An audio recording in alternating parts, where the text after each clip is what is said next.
Merhaba, tutaj Magda z kanału Kawa po turecku. Dzisiaj porozmawiamy o tym, jak zostałam Turczynką. Opowiem Wam o tym, jak wyglądał cały proces ubiegania się o obywatelstwo tureckie, o tym, czy musiałam w związku z tym zrezygnować z polskiego obywatelstwa i dlaczego tak właściwie się na to wszystko zdecydowałam. Więc jeżeli jesteście ciekawi, to zapraszam. Zacznijmy od początku. Jakie warunki w ogóle musiałam spełnić, żeby móc o to obywatelstwo się ubiegać? Oczywiście ja składałam wniosek o nadanie obywatelstwa tureckiego ze względu na małżeństwo z obywatelem Turcji. I w takim wypadku tak naprawdę jedynym warunkiem jest to, że musiałam być po ślubie z Turkiem minimum 3 lata. I to wszystko. Więc tak naprawdę mogłam o to obywatelstwo ubiegać się już kilka lat temu, ale ostatecznie zabrałam się za to wszystko, jak już byliśmy 6 lat po ślubie. Dlaczego tak późno? Dlatego, że w międzyczasie zadziało się, co się zadziało na świecie i wtedy urzędy wiadomo jak pracowały w kratkę, więc stwierdziłam, że po prostu poczekam, bo w taki sposób to nie ma sensu. I jak tylko urzędy wróciły do regularnej pracy, to wtedy zaczęłam się w ogóle interesować, jak cały ten proces wygląda. Więc tak naprawdę wszystko się zaczęło dokładnie rok temu we wrześniu. Rok temu we wrześniu pojechałam do Urzędu Wojewódzkiego, tak to nazwijmy, w Van, dowiedzieć się, jakie dokumenty w ogóle są potrzebne. I dostałam tam całą listę dokumentów. Teraz Wam powiem, jakie to były dokumenty, tylko chciałabym jeszcze najpierw zaznaczyć, że jeżeli jest wśród Was ktoś, kto będzie teraz zaczynał cały ten proces, to proszę nie kierujcie się tym, co ja tutaj Wam przedstawię. To znaczy nie bierzcie tego za pewnik, bo przez ten rok czasu mogło się coś zmienić. W Waszym urzędzie może będą wymagać czegoś innego, więc zawsze potwierdźcie sobie te informacje. Ja Wam tutaj tylko powiem, co akurat na tamten moment ode mnie wymagał urząd, do którego ja się zgłosiłam. Mam tutaj listę. Kilka rzeczy było potrzebnych ode mnie z Polski, kilka rzeczy było potrzebnych z Turcji i od Nuriego. Pierwsza rzecz, wniosek o nadanie obywatelstwa, następnie 2 zdjęcia biometryczne, kopia ważnej karty pobytu, kopia paszportu wraz z tłumaczeniem przysięgłym z pieczątką od notariusza, akt urodzenia z apostille z Ministerstwa Spraw Zagranicznych z Warszawy, następnie również z tłumaczeniem przysięgłym i z pieczątką notariusza. Kopia Aile Cüzdanı. Aile Cüzdanı to jest taka książeczka, która jest wydawana małżeństwom po ślubie w Turcji. To jest coś takiego jak akt ślubu w Turcji. Dalej kopia dowodu osobistego Nuriego. Adres zameldowania, to się po turecku nazywa Yerleşim Yeri Belgesi. Po prostu dokument, który potwierdza, gdzie jesteśmy zameldowani. A następnie Nüfuskayıt örneği, to jest coś takiego jak rejestr rodziny. Tutaj w Turcji jest taki system e-Devlet, gdzie przez internet można pobrać różne dokumenty dotyczące nas i właśnie jest też taki dokument pokazujący rejestr rodziny. W naszym rejestrze widzimy Nuriego i mnie i to, że jesteśmy małżeństwem. Taki dokument. I na końcu opłata za cały ten proces. Na tamten moment kosztowało to 155 lir.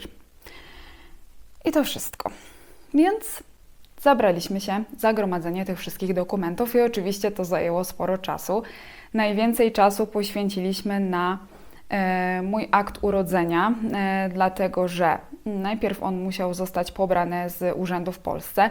Tym zajęła się moja mama, ponieważ zanim się z Polski wyprowadziłam, zostawiłam jej uprawnienia podpisane u notariusza do załatwiania właśnie tego typu spraw, więc ona mogła ten akt mój urodzenia wyciągnąć. Później musiała go przesłać do Warszawy, do Ministerstwa Spraw Zagranicznych z prośbą o nadanie apostille, czyli potwierdzenie oficjalnie wiarygodności tego dokumentu. Później oni odesłali to z powrotem do mamy i mama nadała to do mnie pocztą, do Turcji. No i na to trzeba było poczekać, wiadomo jak poczta działa. Trochę to trwało. Ale jak już te wszystkie dokumenty zebraliśmy, to pojechaliśmy z powrotem do Urzędu Wojewódzkiego i to było w październiku. Myślałam, że wszystkie dokumenty zostaną przyjęte, ale niestety okazało się, że w jednym dokumencie jest błąd. To znaczy, moja mama ma 2 imiona i to wyraźnie widać w moim akcie urodzenia pobranym z Polski. Natomiast w tym aile cüzdany, w tym akcie ślubu, w tej książeczce wydanej w Turcji było wpisane tylko pierwsze imię mojej mamy, więc to się nie zgadzało. Urzędnik nie chciał tych dokumentów przyjąć, powiedział, że najpierw musimy ten błąd poprawić. Więc wróciliśmy do Ercisz, gdzie mieszkamy i tutaj w Urzędzie Miasta złożyliśmy wniosek o poprawienie tego błędu. Urzędnik wysłał te wszystkie dokumenty do Ankary, do ambasady Polski. Oni musieli tam potwierdzić te dokumenty, potwierdzić, że tak, można to drugie imię dopisać. Wtedy dopiero wydali nam nowe aile cüzdany. I dopiero wtedy mogliśmy znowu pojechać z całym kompletem dokumentów do Urzędu Wojewódzkiego. I tym razem się udało, tym razem wszystkie dokumenty zostały przyjęte i było to dopiero w połowie listopada. Tyle czasu to wszystko trwało. I tutaj jeszcze chciałabym Wam tylko zaznaczyć, że akt urodzenia miałam pobrany na druku międzynarodowym, więc teoretycznie to powinno wystarczyć, dlatego że język turecki też na tym druku jest, ale niestety urzędnik w urzędzie w Van powiedział, że tutaj również potrzebne jest tłumaczenie przysięgłe na język turecki z pieczątką notariusza. Nie przyjął tego druku międzynarodowego, więc to też musiałam tłumaczyć, ale wiem, że zdarza się, że na druku międzynarodowym dokumenty przyjmują. To już musicie się orientować, jeżeli będziecie cały ten proces przechodzić. No dobrze, połowa listopada, wszystkie dokumenty zostały przyjęte. Wróciliśmy do domu, zaczęliśmy się pakować. Akurat mieliśmy wtedy wyjazd na ferie jesienne. Jak pamiętacie pewnie, to była nasza podróż wzdłuż granicy z Syrią do Mardin, Urfy i Antep. Przez tydzień nie było nas w domu. Nie sądziliśmy, że ta cała procedura ruszy tak szybko, natychmiast dosłownie. I jak wróciliśmy po tej podróży po tygodniu do domu, to się okazało, że w międzyczasie była u nas policja. Poinformowała nas o tym sąsiadka, bo okazało się, że jak policja nie zastała nas w domu, no to przepytywała sąsiadów. Zadzwoniliśmy więc na komendę policji i powiedziano nam, że mamy się stawić na komendę w celu złożenia zeznań i mamy się stawić ja z Nurim oczywiście plus jeszcze 3 świadków. Więc zabraliśmy 2 naszych przyjaciół i 1 sąsiada. Pojechaliśmy na komendę, tam złożyliśmy zeznania.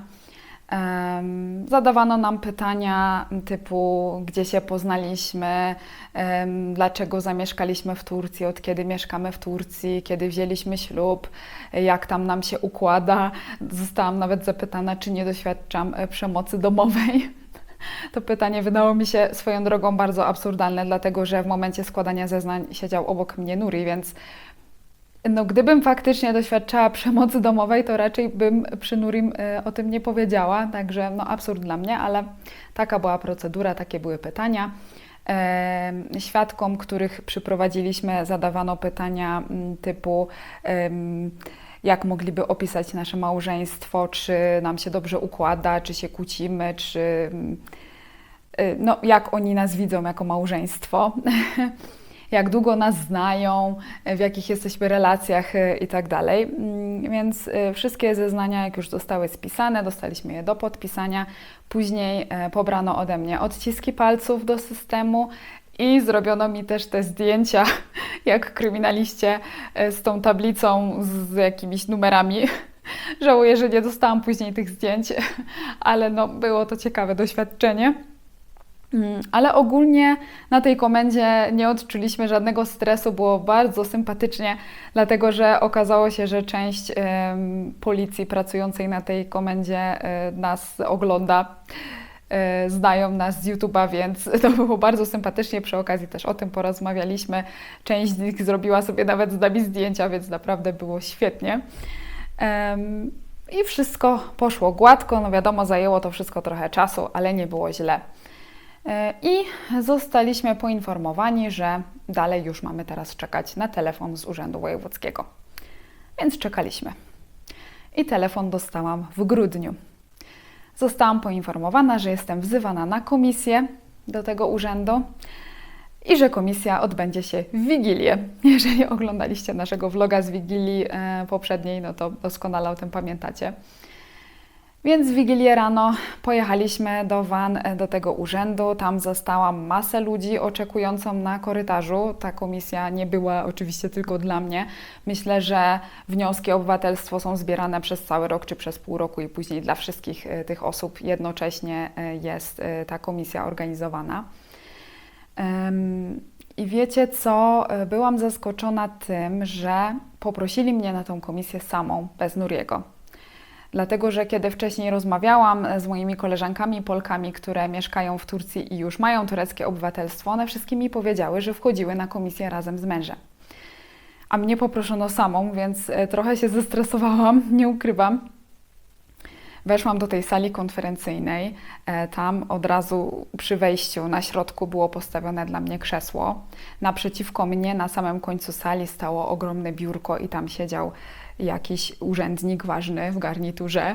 Po bokach jeszcze siedziały dodatkowe osoby. Łącznie chyba było 9 osób w tej komisji. Wszyscy elegancko w garniturach, w garsonkach, bardzo poważne miny. Wszyscy mieli teczki z dokumentami wszystkich osób, które przyjechały na tą komisję. Odnaleźli stronę dotyczącą mnie, no i zaczęli zadawać mi pytania.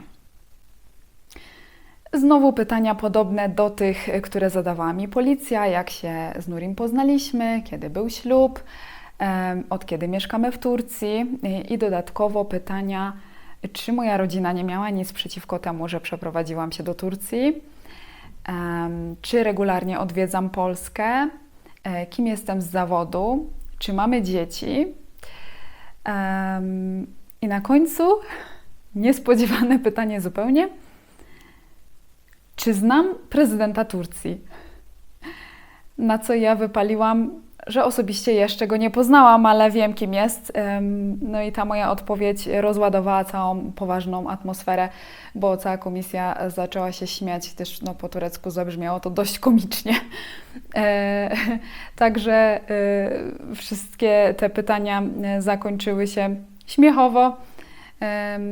Podpisałam dokumenty i to było wszystko. No dosłownie całość trwała może 10 minut.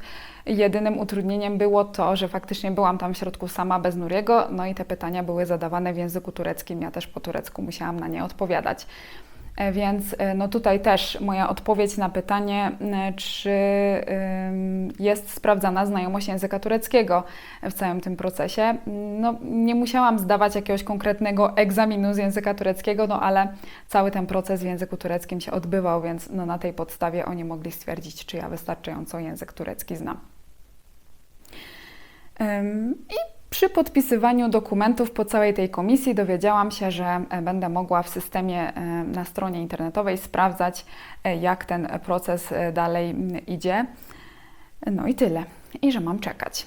Więc sprawdzałam przez kolejne miesiące. Wyświetlały się różne komunikaty, gdzie wszędzie te wszystkie moje dokumenty były przesyłane do różnych urzędów, różnych instytucji, ostatecznie do Ankary. I dostałam informację, że decyzja w sprawie mojego obywatelstwa jest do odebrania w urzędzie w Van 1 sierpnia. Oczywiście nie mogłam wtedy od razu tej decyzji odebrać, bo byliśmy w Polsce, ale jak tylko z Polski wróciliśmy, pojechaliśmy decyzję odebrać. Była ona oczywiście pozytywna i później z tą decyzją udaliśmy się do Urzędu Miasta tutaj w Ercisz złożyć wniosek o dowód turecki. Do tego też było potrzebne jedno zdjęcie biometryczne, opłata za ten dowód. Wypełniłam wniosek i dosłownie po 4 dniach dostałam mój turecki dowód pocztą.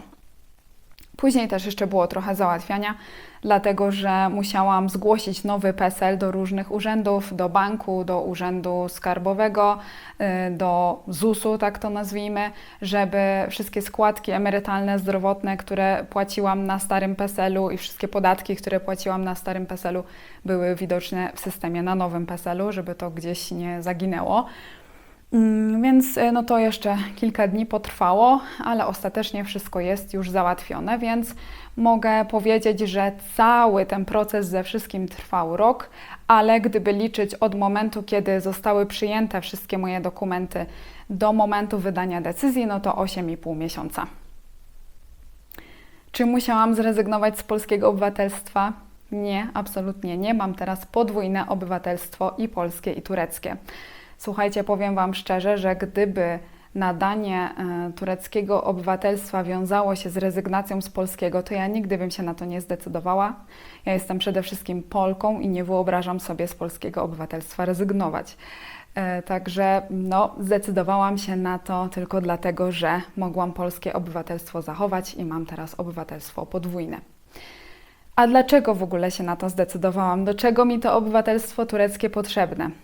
Do tego, żeby po prostu tutaj na co dzień łatwiej mi było funkcjonować, jeśli chodzi o wszystkie urzędowe sprawy. Żeby w Turcji mieszkać przez dłuższy czas, trzeba mieć kartę pobytu. Ta karta jest wydawana maksymalnie na 3 lata, więc co 3 lata trzeba od nowa składać te wszystkie dokumenty i uiszczać niemałą opłatę. Teraz już nie będę musiała tego robić, więc mam zaoszczędzony czas i pieniądze. Dodatkowo nie będę nigdy potrzebowała już pozwolenia na pracę. Obojętnie, czy chodzi o rozliczanie moich dochodów z YouTube'a, płacenia z tego podatków, czy gdybym zdecydowała się kiedyś zmienić pracę, nie będę już potrzebowała żadnych pozwoleń. Dodatkowo mam prawo głosu, mam prawo do głosowania i na pewno z tego prawa w czerwcu skorzystam. No i takie proste rzeczy urzędowe, wszędzie już teraz dokładnie widać wszystkie moje dane w systemie, nie trzeba tego szukać, nie trzeba jakichś dodatkowych dokumentów. Też zdarza się, jak jeździmy między miastami, że jest kontrola żandarmerii, kontrola dokumentów. Wtedy jak dawałam tą moją kartę pobytu, to też oglądali ją tak podejrzanie, co to za dokument, czy na lotniskach krajowych. Zawsze to wszystko dłużej trwało, bo musieli dobrze sprawdzić, czy na pewno ten dokument obowiązuje, wzywać tam jakiegoś kierownika. Wiecie, jeszcze w miastach, gdzie jest dużo obcokrajowców, no to bardziej są do tego przyzwyczajeni, ale tutaj na wschodzie Turcji, jednak ta karta pobytu wzbudza podejrzenia. Teraz już nie będę miała tego problemu, więc jestem z tego zadowolona. I tak to wyglądało, moi drodzy. Jeżeli macie jeszcze jakieś pytania, to oczywiście pytajcie w komentarzach, postaram się na nie wszystkie odpowiedzieć. A jeżeli jest wśród Was ktoś, kto też przechodził cały ten proces i jakoś to inaczej wyglądało, to też oczywiście napiszcie. Jestem bardzo tego ciekawa. I to tyle. Nie będę już dzisiaj przedłużać. Widzimy się znowu za tydzień w kolejnym filmie. Do zobaczenia. Görüşürüz.